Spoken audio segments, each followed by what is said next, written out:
పద్యాలని పిల్లలకి అర్థమయ్యేలా చెప్పడానికి సులువైన పద్ధతి ఏమిటో తెలుసా? పద్యాలని 10 సార్లు వల్లె వేయించడం. దానివల్ల పద్యం నోటికొస్తుంది, గుర్తుంటుంది. మరి మనసుకు హత్తుకోవాలంటే ఎలా? ఆ పద్యాల తాత్పర్యాలని చిన్న చిన్న నాటకాలలో చూపించాలి. అవును, అప్పుడు అందులో ఉన్న నిజమైన పాఠం వాళ్ళకి దగ్గరవుతుంది. అందుకనే మన పద్యం నేపథ్యం అన్న అంశంతో ప్రవేశం చదువుతున్న పిల్లలు కేవలం పద్యాలను వల్ల వేయడమే కాకుండా చిన్న చిన్న నాటకాలను మీకు అందిస్తారు.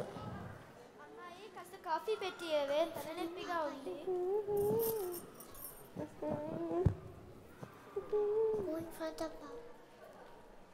కాఫీ పెట్టియవే, తలనొప్పిగా ఉంది. అలాగే అమ్మా.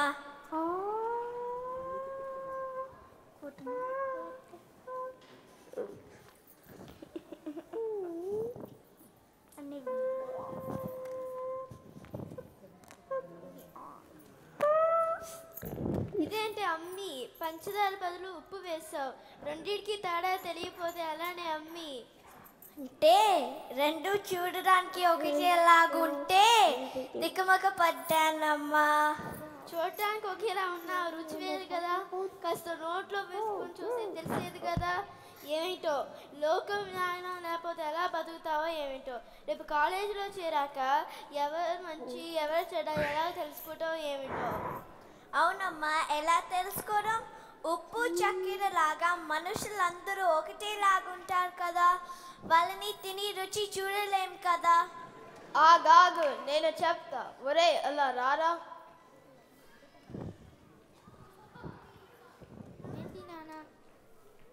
ఆ కంచు మరి చెంబు పట్టురా. అలానే మొన్న వచ్చిన గోల్డ్ మెడల్స్ కూడా తీసుకురా. అట్లాగే నాన్న.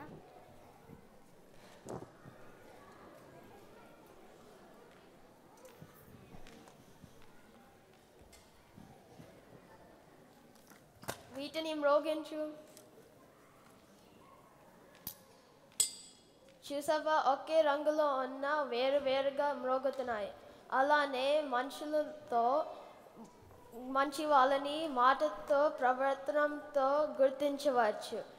అదిగో నీ బాబాయ్ పిల్లలు వస్తున్నారు, వాళ్ళని కూడా అడుగుదాము.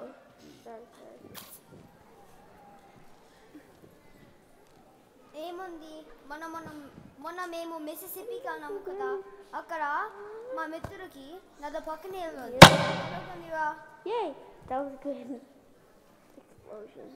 దాంట్లో బాగా నీళ్ళు ఉన్నాయి. అయినా అసలు ఏమాత్రం అలజడి లేకుండా నీళ్ళు పారుతున్నాయి. అది నిన్న పార్క్కి వెళ్ళాం కదా, అక్కడ చిన్న అది ఎలా ఉంది? అక్కడేమో కొన్ని నీళ్ళుందా, పెద్ద చపర్చి చేస్తూ నీళ్ళు పడుతున్నాయి. ఓహో, ఇప్పుడు నాకు అర్థమైంది.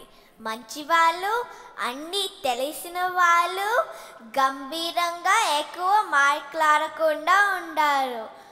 అదే ఏమీ తెలియని వాళ్ళు ఎక్కువ ఎగిరి ఎగిరి పడుతుంటారు.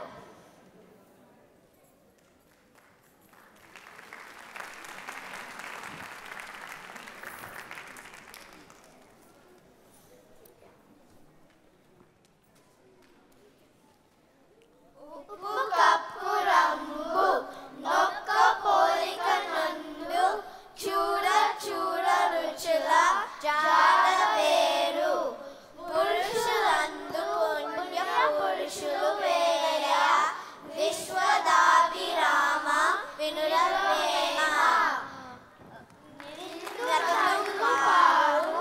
నిలిచి గంభీరమై వెళ్ళి వాగు పారు, వేగ బొర్లి అల్పుదారు రీతి నది కొండలాడున, విశ్వదాది రామ వినురవేమ.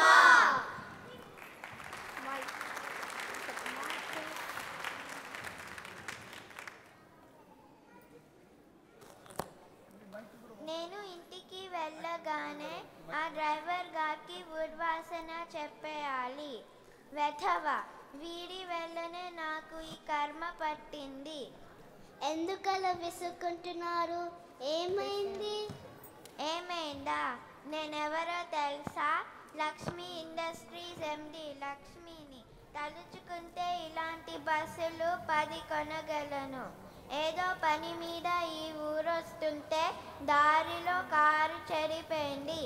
అక్కడి నుంచి ఈ మారుమూల ప్రాంతానికి ఈ బస్సు తప్ప మరో దిక్కు లేదు. అందుకే ఈ కంపు బస్సులో ఇలాంటి అలగా జనాలతో వెళ్ళాల్సిన కర్మ పట్టింది. అందుకే ఆ డ్రైవర్ గారిని తిట్టుకుంటున్నాను. అయ్యో పాపం. అయినా అన్ని కంపెనీల అధిపతి మీరు. మీకు మా ఊళ్ళో పనేంటి?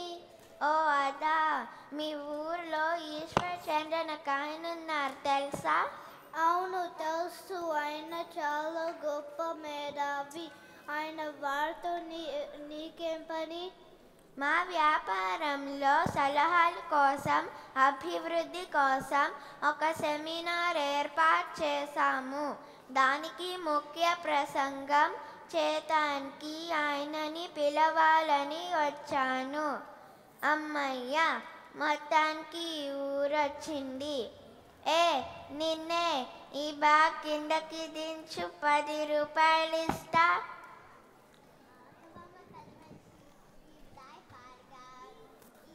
తెలుసా? ఎవరు? ఈ దేశానికి రాజా. అంతే అనుకో. నువ్వు ఎవరి కోసమైతే ఎంత దూరం వెతుకుతూ వచ్చావో ఆ ఈశ్వర్ చంద్రుడు ఈయనే. అయ్యా, నన్ను క్షమించండి. మీరెవరో తెలియక పొరపాటున. భలేవారే, నా మూలాన మీ డ్రైవర్ ఉద్యోగం పోతుంది అని నేనే బాధపడ్డాను.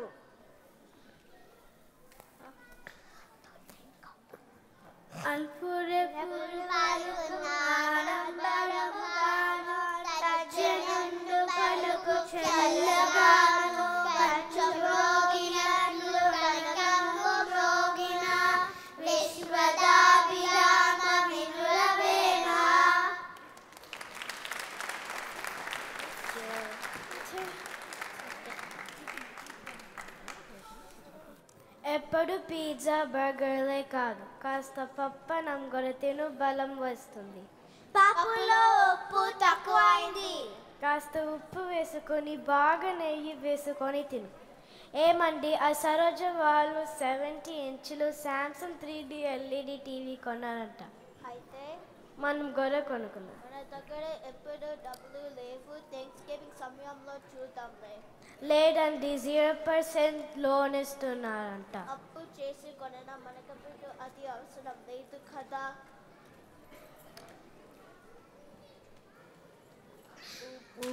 లేని కూర ఎప్పదు రుచులకు, పప్పు లేని తిండి ఫలము లేదు.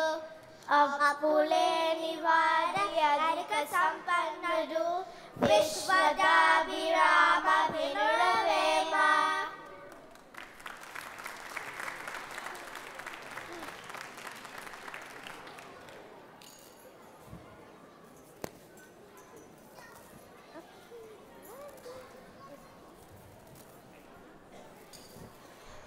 ఏమైంది? ఎందుకు కుంటున్నావు? నా చెప్పులో రాయి ఉంది, ఒక నిమిషం ఆగండి.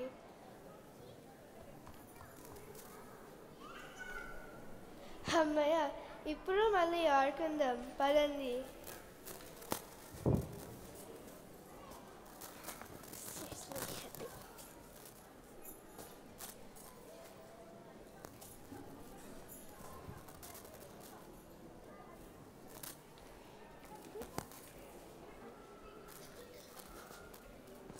ఏమైంది? ఎందుకు కన్ను నలుపుతున్నావు? నా కంట్లోని నలుసుంది. ఒక నిమిషం ఊరుతాను. సరే, ఇక పదండి, ఇంటికి వెళ్దాం మనందరం. ఏమైంది? ఎందుకు అలా దిగులుకున్నావు?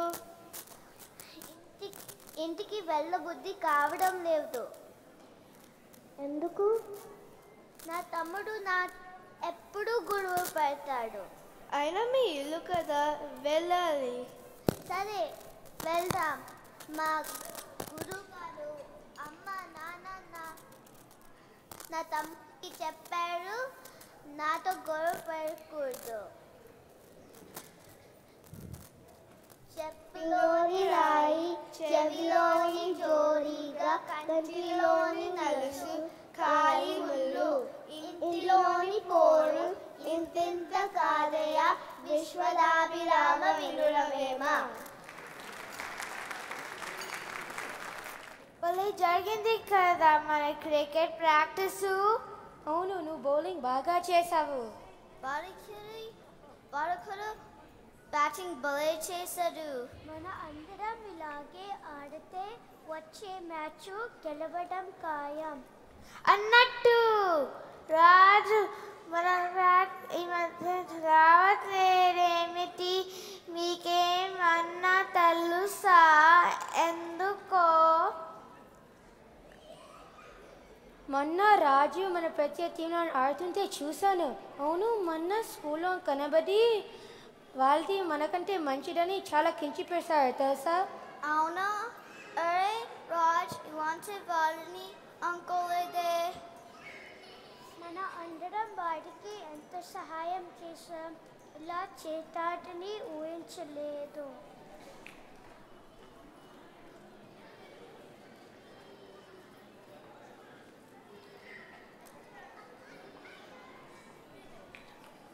We see the You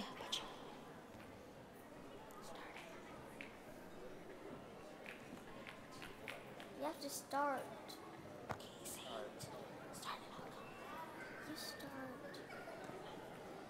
కమలములు నెయ్యిట పాసిన Kamalapuri రశ్మి సోకి కమలిన భంగే దమదనలు తప్పిన తమ మిత్రులు శత్రులౌట తథ్యము సుమ్మతి.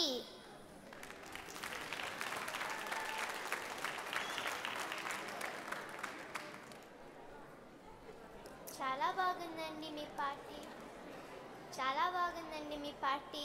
చాలా బాగా చేశారు. ధన్యవాదాలు. ఇంకా ఏమిటి సంగతులు? అన్నట్టు మీరు ఈ మధ్య ఇండియాకి వెళ్ళి వచ్చినట్టున్నారు. ఎలా జరిగింది మీ ప్రయాణం? బాగానే జరిగిందండి. కానీ ఎక్కడ చూసినా మా సమాజంలో అవినీతి పేరుకుపోయింది. ప్రతి చిన్న పనికి లంచం ఇవ్వకపోతే ఆ పని జరగదు. మరే చాలా బాగా చెప్పారు. రోడ్డు మీద నడుస్తామంటే భయం. ఒక్కటి కూడా ట్రాఫిక్ రూల్స్ సిగ్నల్స్ పాటిస్తే ఒట్టు. అసలు మన వాళ్ళకి నైతిక విలువలు లేకుండా పోతున్నాయండి. లా అండ్ ఆర్డర్ సంగతి సరే, అందరూ డబ్బులకి దాసోహం. అన్నట్టు మర్చిపోయాను, కృష్ణయ్య పోతావయ్య సినిమా DVD పట్ట కావాలా? అవునా? అది రేపేగా విడుదలవుతుంది. మరి ఎలా పట్టారు? ఏదో పైరసీ వెబ్సైట్ నుంచి డౌన్లోడ్ చేశాను. డబ్బులు మిగులుతాయి కదా అని. మీ అందరికీ కాపీ కావాలా? తప్పకుండా మేము కాపీ చేసుకొని చూస్తాము. భలే వింతగా ఉందండి మన నైజం. ఇప్పటిదాకా మనం వేరే వాళ్ళలో తప్పలు పట్టాము, కానీ మన దాకా వస్తే పైరసీ తప్పని తెలిసి కూడా చేస్తున్నాం. మన తప్పులు మన ఎరగట్లేదు.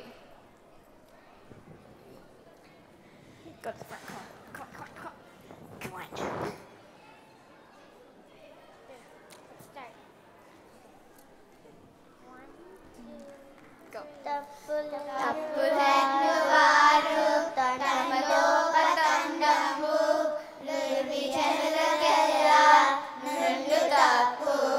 తప్పులను వారు తమ తప్పులెరుగరు విశ్వదాభిరామ వినురవేమ.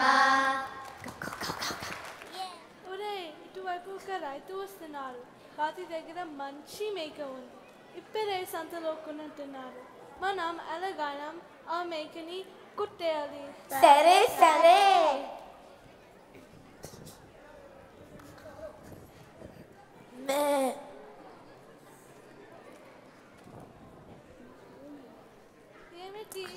సంతలో కుక్కల్ని కూడా అమ్ముతారా బాబు? ఇది మేక. నేను రైతుని. సంతలో మేకని కొనుక్కొని వెళ్తున్నాను. అయ్యో అమాయకులు ఉన్నావే, ఇది కుక్క. ఎవరో మోసం చేసి కానీ చెప్పి అమ్మేశారు. మొహం, ఇది మేక. నువ్వే అమాయకుడివి.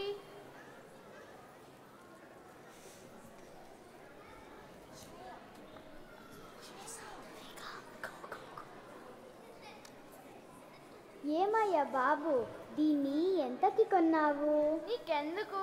ఏమీ లేదు, మా అబ్బాయి ఎప్పటి నుంచో ఇలా కుక్క అడుగుతున్నాడు. నీకేం కళ కనపడవా?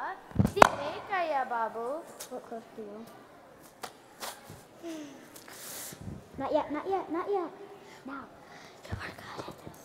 నీకే కనపడుదులా ఉంది.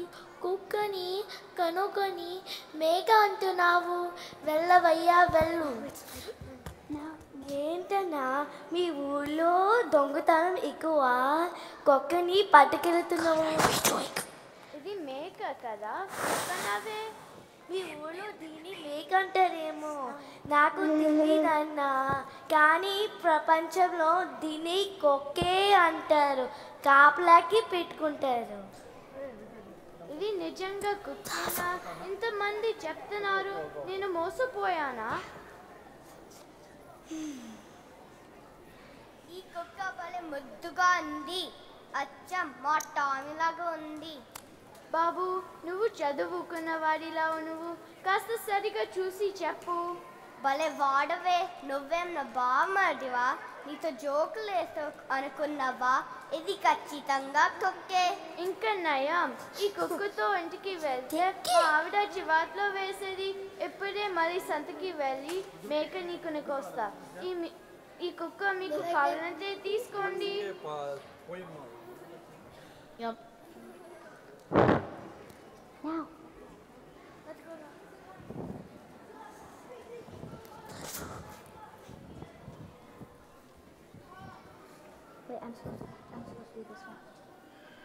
రాను మాత పాడి ఏదలు యొక్క రాదు మాత యొక్క రెండు ఊరుకుంటూ వాణి కూడల్ల నోపదు విశ్వదాని రామ వినవేమ.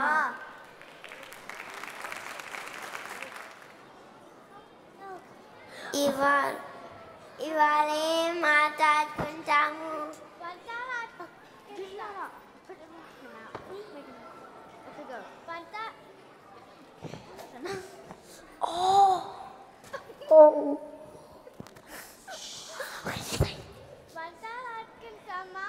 ఉప్పులు కుప్ప ఆడుకుందామా, లేక ఉయ్యాల్లో ఊగుదామా? నేను పోయినసారి భారతదేశము వెళ్ళినప్పుడు ఒక కొత్త ఆట నేర్చుకున్నాను. ఆట పేరు కోచుకమ్మచ్చి. ఆ ఆట నాకు తెలుసు. ఆ ఆట చెట్లకు ఆడతాం కదా. మన ఇంటి దగ్గర పెద్ద పెద్ద చెరువు అంటే బాగుండేది కదా. చెట్ల నుంచి వచ్చే చెక్కతో చెట్ల వల్ల చాలా ఉపయోగాలు ఉన్నాయని మా గురువు గారు చెప్పారు. అవును, చెట్లు నీరివ్వడం వల్ల వేడి తగ్గుతుంది. వర్షం వచ్చినప్పుడు మట్టి కొట్టుకుపోకుండా చెట్లు వేలు ఆపుతాయి. అంతేకాదు చెట్లు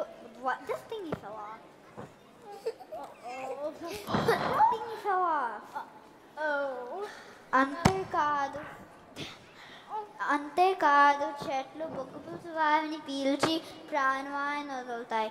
అందువల్ల ప్రకృతి శుభ్రపడుతుంది. అవును, నిజమే. చెట్లు పళ్ళు ఆకులు వల్ల మనకి ఆహారం లభిస్తుంది కూడా. చెట్ల నుంచి వచ్చే చెక్కతో చాలా వస్తువులు తయారు చేస్తారు. అందుకే మన చెట్లని జాగ్రత్తగా కాపాడాలి. చాలా చాలా మొక్కలు కూడా నాటాలి. అవును, అది మన బాధ్యత. దాన్ని మనం చక్కగా నిర్వర్తించాలి.